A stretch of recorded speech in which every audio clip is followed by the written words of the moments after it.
Now, full disclaimer, as I've said in the past, a lot of these videos I've been doing about Dragon Age, some of them have been off of memory. Some of it has actually been me actually doing research and watching videos on lore of the Dragon Age world.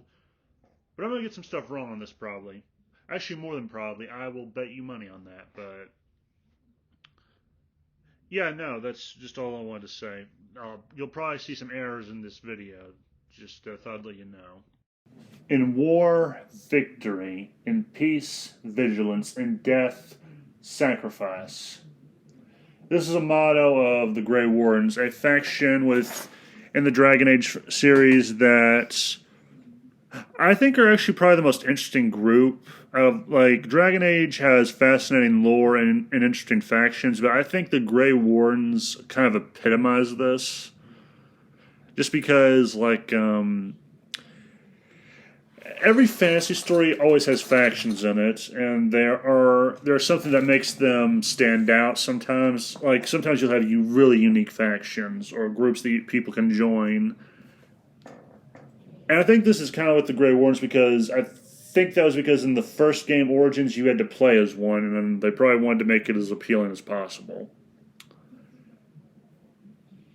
And I also... and, like, Dragon Age takes a lot of inspiration from World War stuff. Like, the Templars, I have to imagine, I'm pretty sure were inspired by the Knights Templar Order, or at the very least, they're named after them. The Inquisition is probably named after... well, the actual Inquisition, that was less savory in the real world. And I just like this faction for both where they come from, what they stand for, what they're dedicated to. And I just, again, find them very interesting, and I thought I would do a video on them. They're not the most... well, actually, they are kind of respected in a way. It depends on where you are in Thedas at the time, but sometimes they're the most respected, or at least respected to a degree, and sometimes not so much, but... that, again, that depends on where you are in Thedas.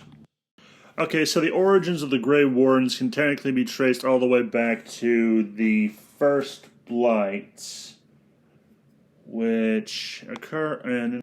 the Order's origins, I don't really see a specific date for on here of the wiki, but anyway, they did begin during the First Blight. This is because at a place called Weisshaupt Fortress in the desolate Anderfels, a meeting transpired between soldiers of the Imperium, seasoned veterans who had known nothing their entire lifetimes except war.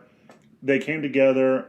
When they left Weisshaupt, they had announced their oaths to the Imperium, calling themselves the Grey Wardens. The Wardens began an aggressive campaign against the Darkspawn, reclaiming land that most had given up for lost. They proved to be desperately needed spark hope. They proved to be a desperately needed spark of hope in the darkest of hour, and quickly gained renown during the next 100 years. Humanity slowly managed to stand firm and push back the Blight. Finally, in negative 203 ancient 992 TE, the Grey Wardens gathered an allied army composed of soldiers from the Tevinter Imperium, the tribes of Syriane, the lands that would become known as Orlais, and Rivian, to confront the main Darkspawn horde, led by the Archdemon, now identified as Dumat. A massive battle was waged at the Silent Plains, in which is now border between Tevinter and Navarra. The Legion of Darkspawn was defeated, and Dumat was slain by the Grey Wardens with the Archdemon's death. The Horde's will to fight was broken. It took several years to eradicate the remaining Darkspawn from the surface, but the Blight was over, and the Grey Wardens had carved out their legend. After the Battle of Silent Plains, they were much celebrated, and most nations gave formal promises of support for further Darkspawn invasions. They were also given the right of conscription to guarantee sufficient recruits. And this was how they came to be known as the Grey... well, actually, this isn't how they became known, but this is their origin, essentially. Like, after the event in which the Golden City had supposedly been corrupted by magistrates from the Tevinter Imperium, the First Blight happened, led by the Archdemon Dumat. And it sounds like from based on that the Darkspawn really fucked some shit up. And it was only thanks to the Grey Wardens the world was saved. And since then, they have been seen as more or less heroes. They have dealt with so far 5 blights. And for those of you who don't know, a blight is essentially like an event in which these things called Darkspawn come out from the deep roads. And they're usually led by what's known as an archdemon, which is usually a big ass dragon. And these Darkspawn, they slaughter and massacre everything. There's no real explanation for why the Archdemon is doing this. I think I'd actually have to look it up, and I just wanted to focus mainly on the Grey Wardens here. But that is how their order started. From humble beginnings, some might say. Well, semi-humble, I suppose. It depends on how you look at it. Ever since the First Blight, the Grey Wardens have more or less remained in Thedas, and they've always had a singular purpose, which is mainly to watch, wait, and fight a Blight whenever it comes. And I have no idea if it's been stated whether these things will ever end. I mean, I think once all the old gods of the Tevinter Imperium are wiped out, I think that would be the end of them. The Wardens could kind of, like, disband finally. But that is the main thing. They do, I believe, explore the deep roads, like maybe mapping it out, killing Darkspawn wherever they can. And that's all I can really say as far as their purpose. Like, I actually like that about them. I like how they have a single goal, basically, and they never really stray from it. Like, they never try to broaden or move the goalpost. They stick to it, and I like that.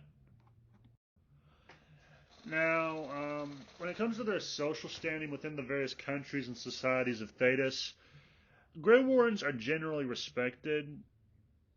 In some places, they are probably looked at with suspicion because, like, they aren't that picky about who they let into their numbers. Like, if you are not incompetent, they will take you. You can have a dubious past for all they care, and they still will not flinch. They'll take you in, and you will be given a shot at becoming a Grey Warden. That is if you survive the joining ritual, but yeah, it's like 50-50 you make it. And there are only certain instances where they are looked down upon. I think one of these is in Origins when you were in Ferelden. That's because the Grey Wardens haven't been in Ferelden since the Storm Age, which has been a few ages, so. And they were just recently allowed back by the time of Origins because of, I believe it was King Merrick who did that, Alistair's father, and King Kaelin's father, who was the king before, and the king before the time of Origins. And yeah, they are kind of looked to suspicion in Ferelden because before this, the Grey Wardens had participated in an uprising against a tyrannical leader of Ferelden. And that was all there was to it with them. Generally, though, Grey Wardens are respected.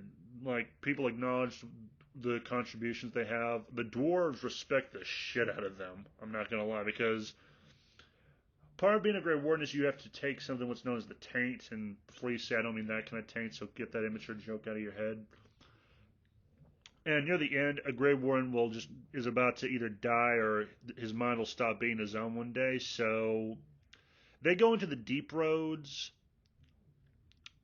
and they just go there to die, to kill as many Darkspawn as they can, and to die standing up, basically. Like, they're kind of like Spartans in a way. Actually, they're kind of like a mix between Spartans and the Knights Templar in a way, because they're like knights, or they use medieval types of weapons, and they have a Spartan-like kind of badassery to them. Like, the whole, I forget what the line is from the movie, but there's this one line from a God of War game where it's like, a Spartan's back never touches the ground. It's kind of like that, I suppose, but yeah, no, they go out in a blaze of glory, basically, till they die.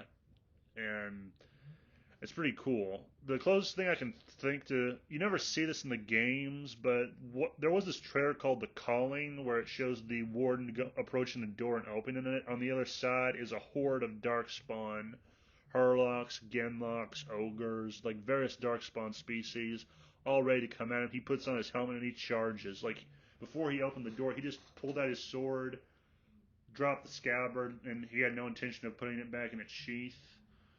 Like, he was going to either die or just wipe all of them out.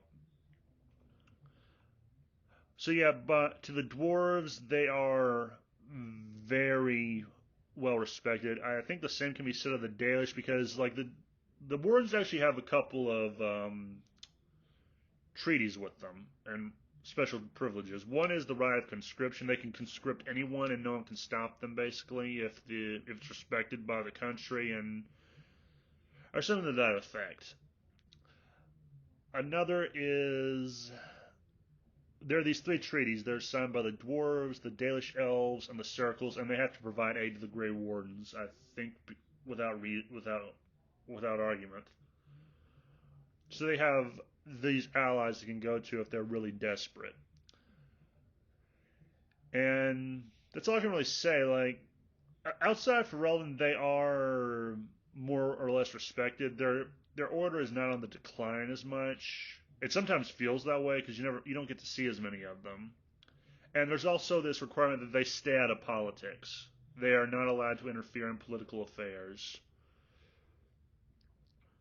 That is another thing about them. I also like that. They're very Witcher-esque, I suppose. Well, sort of Witcher-esque, but anyway. They are not that particular about who they let among their ranks. It does not matter who you are, where you're from. They will take you in, probably, if they think you have the right aptitude.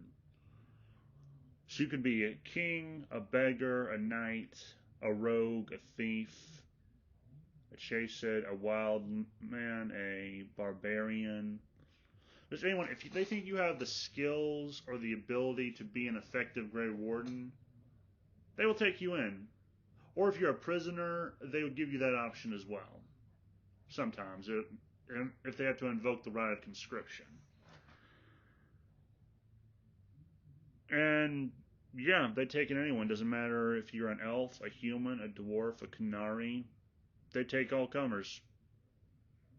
It's not so much first come, first serve. It's more like any come, any serve. So, like, anyone can do it, basically. You just have to survive the joining ritual, and that's it. You're a Grey Warden, you'll do Grey Warden things, and you do so till either you die, or in battle, or the less favorable option happens to you. Now, the joining is, well, yeah, this is something I already touched on, but yeah, there's this ritual that all Grey Warden recruits go under called the joining, in which you consume Darkspawn blood. Well, actually, it's not just that. It's like this little concoction they make. Darkspawn blood is a part of it. You have to consume it, and there's a 50-50% chance you will die. You'll either become a Grey Warden, or you will die painfully. That is it. And I don't think you can back out once you get to that point. But, yeah, that's all I can really say about it. Is it's very deadly. So if you become a Grey Warden, I hope you made peace with the Maker before you join, because there's a chance you'll die without becoming a full-fledged Warden. And yeah, it's messed up, but hey, that's the hand you're dealt, I suppose. Like most organizations, the Grey Wardens have ranks, and they are as follows. First Warden, this is a warden who is permanently situated at the Wysop Fortress. It is mainly a political figure since the Griffin's extinction, and most military commands falls to the Warden-Commanders. High Constable, second in command to the First Warden, and formerly the aerial commander during the Warden's use of Griffins. Recently, the High Constable has become the public face of the Order, acting as an ambassador to the High King and leading local recruitment. The Chamberlain of the Grey, the senior archivist at Wysop, and to whom Warden-Commanders send yearly reports. The Chamberlain technically outranks the Warden-Commanders. That's kind of messed up, actually, now that I think about it. because it's basically an archivist. It's a bookkeeper, and he outranks some of the people who've probably seen more action and combat than this guy has ever even dared to fantasize about. Fucked up. Commander of the Grey or Warden-Commander, the leader of the Grey Wardens in a given country, and under normal circumstances under little direction by the Order. The dwindling communications between YSUP and the branches leave most Warden Commanders to run their respective branches as they see fit. They can be summoned to YSUP by the first Warden at any time. So this is what... Actually, you can actually become this in Origins, more or less, or you become... Actually, no, you become this in the Awakening DLC. And this is like... Imagine like there's a branch of... Actually, it kind of says that. So... In Ferelden, which is the newest branch, or the one that's been revived as of Origins, that is the one you become the leader of, and every branch needs a leader. Now, they still have a pecking order, but yeah, this is the one who calls the shots in each respective country. Yeah, that's it. Field Commander, a temporary rank used only in times of blood. A Field Commander has the same rank and responsibility of a Warden Commander in a given area. I think this is what you could say Duncan was in Origins before he bit it. Like, he was more or less the, I guess, de facto leader. Like, we never got to see much of the other Grey Wardens in Origins, so this is probably the role Duncan served. Either that or he was just a recruiter, and we never actually met the leader of the Wardens at Ostagar. But yeah, there's this rank. Constable of the Grey, a Warden Commander second in command. The Constable, colloquially called Warden Constable, acts as the Field Commander and steps in when the Warden Commander is away. You actually see this type of character in, I believe it was in Awakening. I forget his name, but this was in the DLC Awakening, where it's after the Blight, and you are the new Warden Commander. And you are building up the Grey Warden's new fortress in I believe it's called the Vigil's Keep. And there was this one guy, he was, for some reason I want to call him the Seneschal, I have no idea why, but you did see this in, well, I think it was in Awakening. I could be wrong. If you've played Awakening and you have a better memory than me, please correct me on this. But you do see this type of character in Awakening, from what I remember.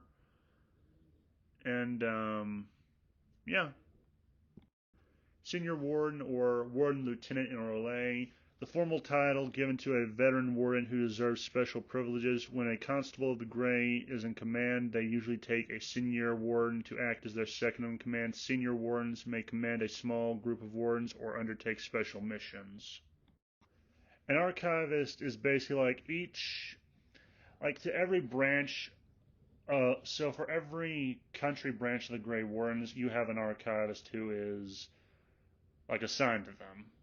That is what the archivist basically is. It's like, well, they're involved with the archives. That's about all I can really say. A Warden-Ensign is basically just a rank and file member of the Grey Wardens who have survived the joining ritual. So in Origins, after you take the joining ritual, you are just a Warden-Ensign. That's it. Like you're a typical soldier, like someone who is not like well known. It's just, oh, another grunt. An acolyte is basically like similar to a Warden-Ensign. They are a rank and file warden. It's just these are mages. Lastly, we have the Warden-Recruit, an individual selected to join the Wardens but who has not yet undertaken the joining ritual. They are given a formal rank just for committing themselves to the Wardens, regardless of whether or not they survive the joining. Failed recruits' names are kept in the archives of YSUP in honor of their sacrifice. And this is what you are in Origins originally. You are just a recruit, then you become an ensign or an acolyte. But first, you are just the recruit. You're someone that Duncan finds, regardless of what situation or circumstance you are in. And then you were brought to Ostagar to undergo the joining and become either an acolyte or an ensign. An ensign, I think is how you pronounce that. The Grey Wardens are very plentiful. They have a large number, to be sure. There are many of them in most countries in Thedas. There are some in Orlais, some in... Well, now there's some in Ferelden, but at one point there was a very small contingent of them. There is some in the Anderfields, or Weisup being their main, I think, headquarters. Or yeah, I think I said that already. What else? And yeah, they are just like there are some of them in every country, and they are always either busy doing something or just observing and waiting for another blight. That is all there is to them. Like, they recruit people when they can, but yeah, that's it. Actually, that's all I can say. Like, their numbers aren't massive like they should be, but there are some in a lot of different places, and some of them have been involved in events outside of Blight. You kind of saw this in Inquisition, so some of them can be involved. Some of them helped the Inquisition. Some of them were against the Inquisition. Some of them were... Like, my point is, like, there's a number of them, but not as much as some would probably expect. Like, I suppose if they all came together, they'd have the size of a nation's army. But, yeah, they're all split off and in different nations.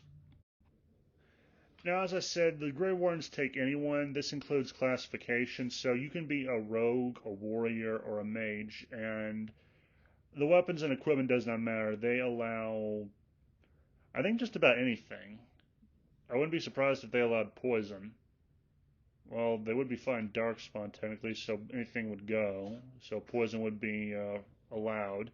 So you can use a sword, a dagger, a bow, a crossbow, bombs, magic. Anything goes, like I said.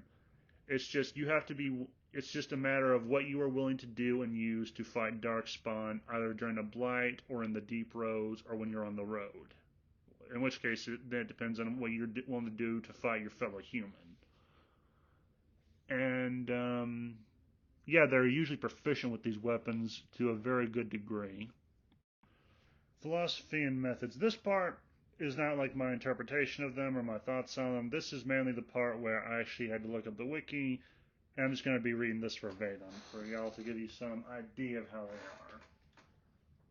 Being a warden means abandoning all ties to one's old life and dedicating their lives to destroying the Darkspawn. Grey Wardens go where they are needed most, fight Darkspawn wherever they appear, and do whatever it takes to stop them. They act as frontline presences during a blight and investigate Darkspawn activities outside of blights. Even if a Grey Warden were to abandon their duty, the Grey Wardens will either drag them back, or their calling and connection to the Darkspawn will lead the Darkspawn to eventually find them. Due to the Grey Wardens' cause being so crucial to Theda's survival, various groups and nations signed ancient treaties promising to support the Grey Wardens in times of blight. This support can come in the form of military aid, donations of gold, supplies, lending of armed forces and equipment, allowing those bound to the treaties.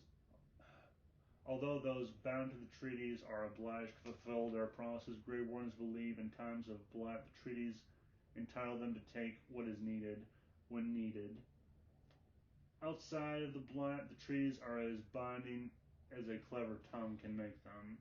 Still, if the danger of the Darkspawn and the image of Grey Wardens are as necessary heroes are still fresh in the minds of the people, Grey Wardens may be able to use the treaties in order to leverage the goodwill owed them if it can be justified as the Wardens using their privilege to protect Thedas from calamity. So far it is known that the Grey Wardens have treaties with the Dwarves of Orzammar, the Dalish, and the Circle of Magi. Although Grey Wardens have treaties with other factions, they're still undisclosed to the public.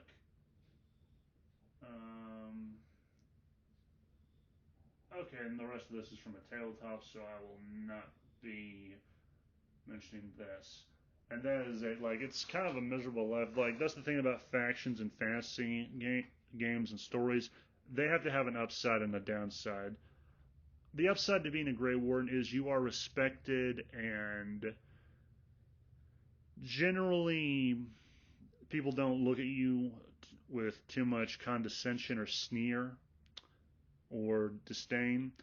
Downside, your life can be a little bit miserable. You don't have, like, you have to cut ties with everything that you were. Everything that you were before is gone. You have to dedicate yourself to being a warden, and if you leave, well, I doubt many people are successful. Like, Nathaniel Howe, depending on your actions, does do this because he decides it's not for him. And as far as I know, the Grey Wardens never dragged him back into it, although he might have. They might have. Also, what else was it?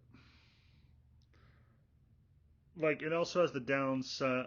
The downside of it is also you could die a horrible death. You could die in the join. You could die fighting Darkspawn.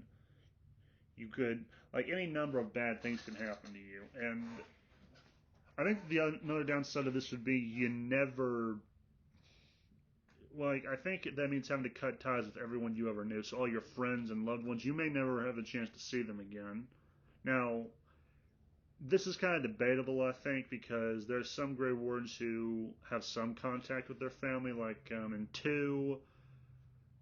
I think Carver has, like he has correspondent letters between him and his family. He is allowed to have that much.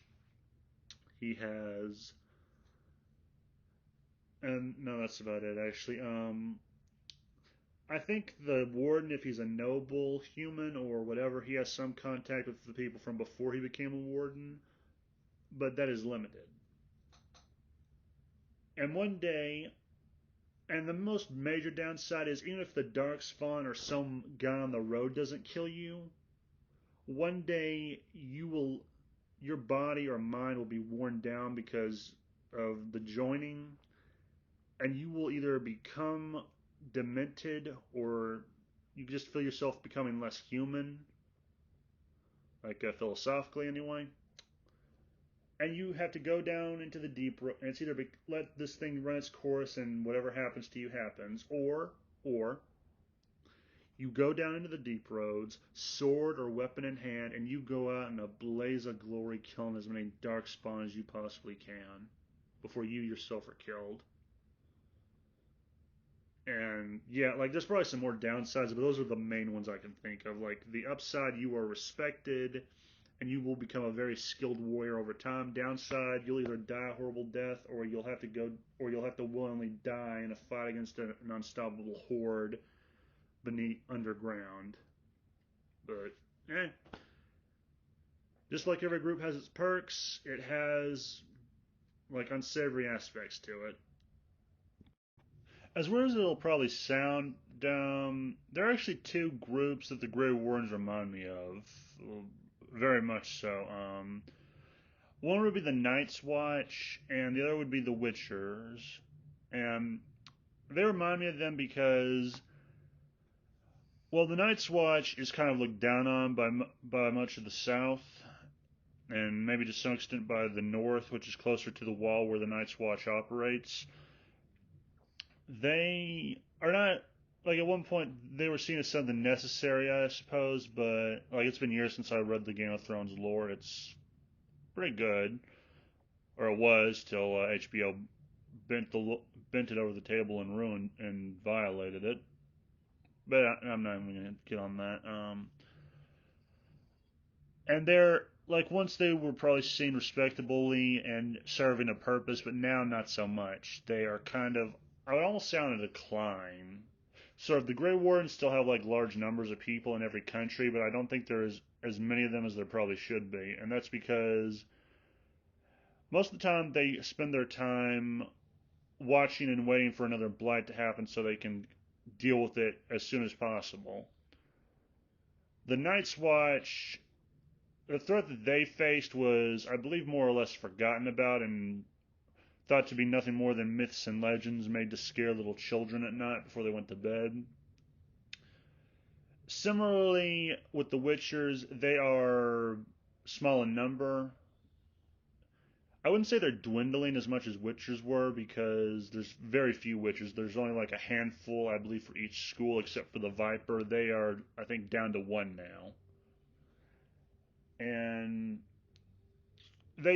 like both of these groups, the Grey Wardens serve a purpose. Witchers hunted monsters, and the Night's Watch was supposed to protect the realm from the evils that were beyond the wall, which there was more to worry about than just wildlings. I think the White Walkers might have been known about, but the Game of Thrones lore is kind of lost on me now. I've forgotten a lot of it.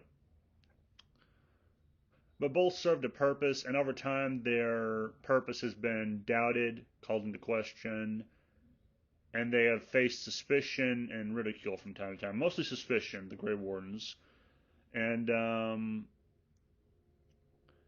also, their choice in recruits is kind of suspect.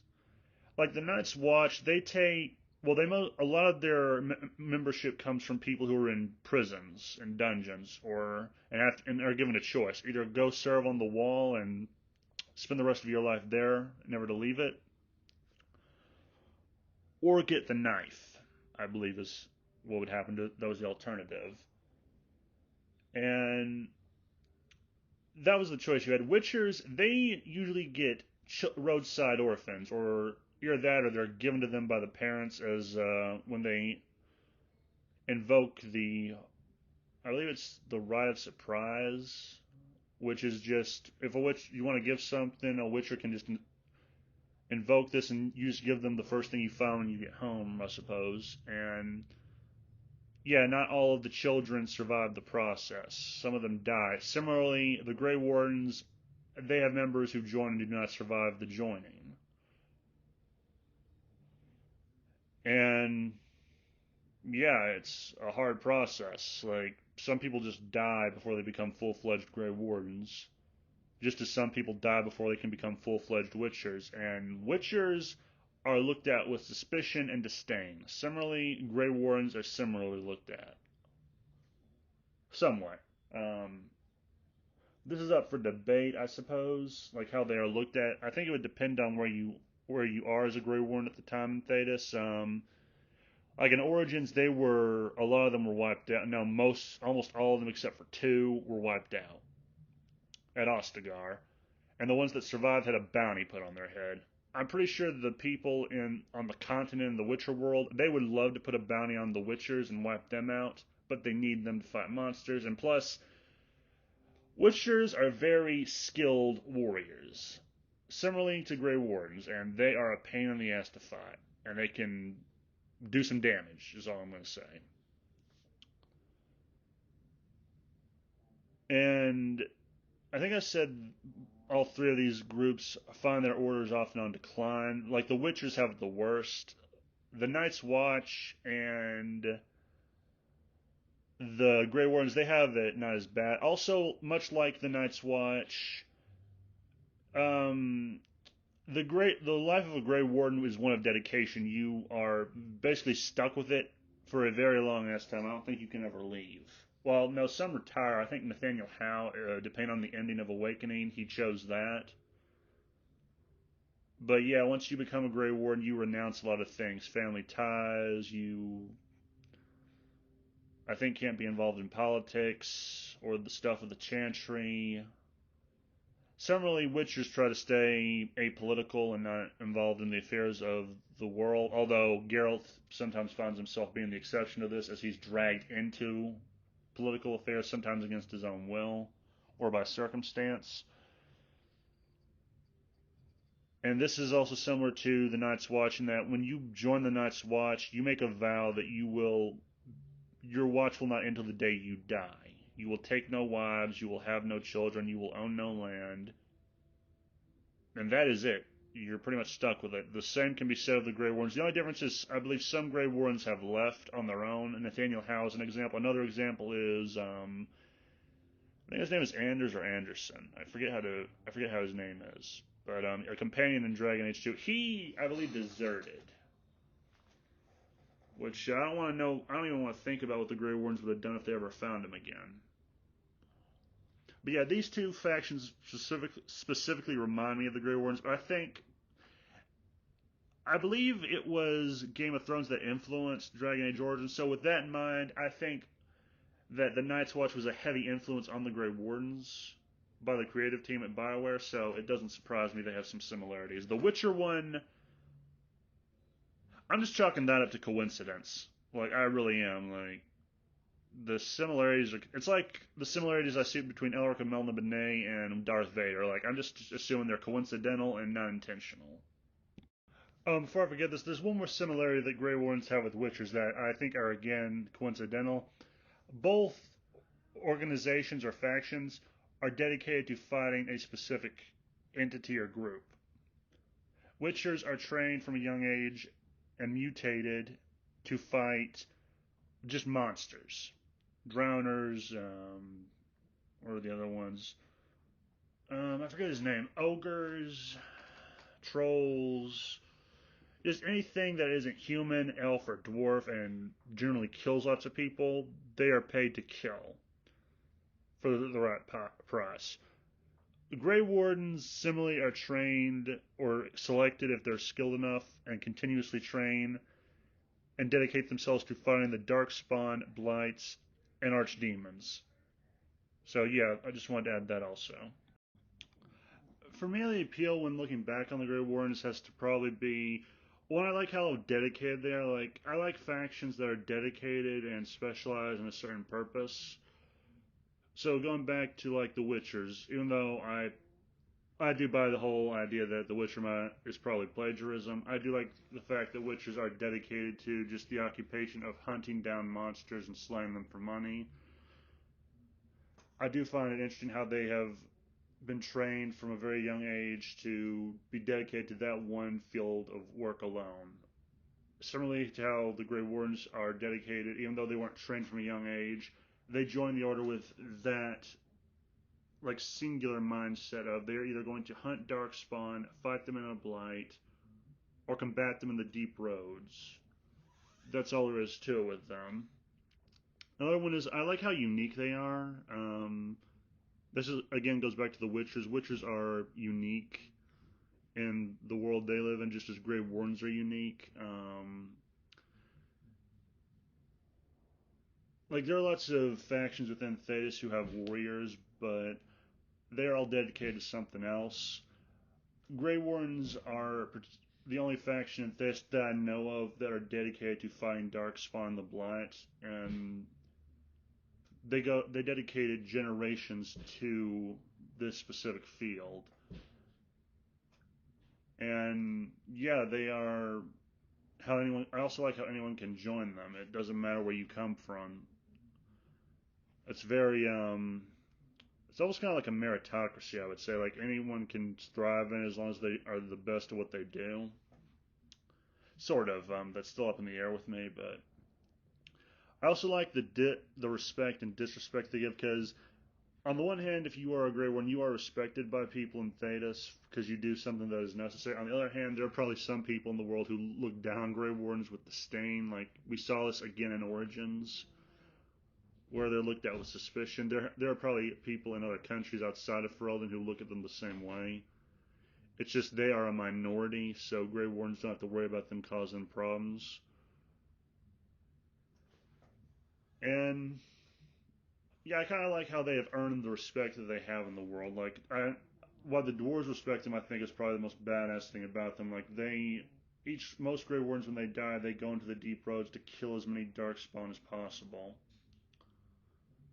And the dwarves respect that about them, and I think that's probably one of the most badass things about the Grey Wardens. And lastly, their history. Like, I find the history of the Grey Wardens very interesting, like how they started out in the midst of this horrible event, the First Blight, how they rose from that, how they have fought this evil force throughout the ages with relative success. Well, not relative. It's more or less been a very successful path for them. I also like the fact that they used to have griffins as mounts. Unfortunately, those things went extinct, supposedly. Although I think some might still be around, or the eggs are anyway. And so there's a chance they could come back one day. I hope they do, because I would love just to ride a griffin into battle in Dragon Age. And like, there's a lot of appeals to the Grey Ones. Like, there is the downside of you lose a lot, but you also gain a lot. At least that's how I look at it. Takeaways. I'd say if you're going to create a faction within a fantasy world, I would really focus on like what the goal of that faction is. What do they dedicate themselves towards? Like, what is the purpose behind the faction's existence? They can't just exist for the sake of existing. They have to have a reason to justify their existence. Another one is have a pro and con to the faction. So the Grey Wardens, there are lots of pros, but the con is you have to cut ties with most of the things from your old life. With Witchers, you are stigmatized, and actually, no, screw the Witchers. I'm not even going to touch on that anymore. With the Grey Wardens, it's you cut off all ties. You cannot be involved in politics. So if your homeland is at war, I think you can't be involved. If you do desert to be involved, they'll just drag you back or hunt you down, and you'll just die tired. There's like reasons to join, but there's reasons to like heavily consider whether you want to or not. Have requirements. The Grey Wardens, all they require is that you be very skilled and adept in a certain skill. I think this is something that every faction should have. Is like, do you have a aptitude or a willingness to dedicate yourself to something? I mean, you can say this about the Grey Wardens, and I think you can also say this about the Templars and Dragon Age, is that you join at a young age, I believe, and you have to really make sure that's what you want to do. Because if you leave, you will have a hard time afterwards. And lastly, I would say have specializations for the most part. Because, like, what does your faction specialize in? What do they offer? What are the skills they bring to the table? What do you get from what does joining this faction offer you, and how does it improve you as a person, as a warrior, or just as a human being? And those would more or less be the takeaways I get with the Grey Wardens. Another one would be build some really good lore behind the faction, like how they came to be, why they exist, why they have the tenets that they do, or the philosophy that they do. Those are the main takeaways I get from the Grey Wardens. And that's kind of it for the video. This one's probably going to be one of the longer ones I've done in this series, but let me know your thoughts in the comments. Are you a fan of the Grey Wardens? If so, what do you like about them? If I've gotten something wrong, let me know in the comments. If you're not a fan of the Grey Wardens, tell me why in the comments. If you know nothing about the Grey Wardens, I will be posting links to the wiki about them in the description. And yeah, that's about it. Have a nice day, and remember, the game was rigged from the start.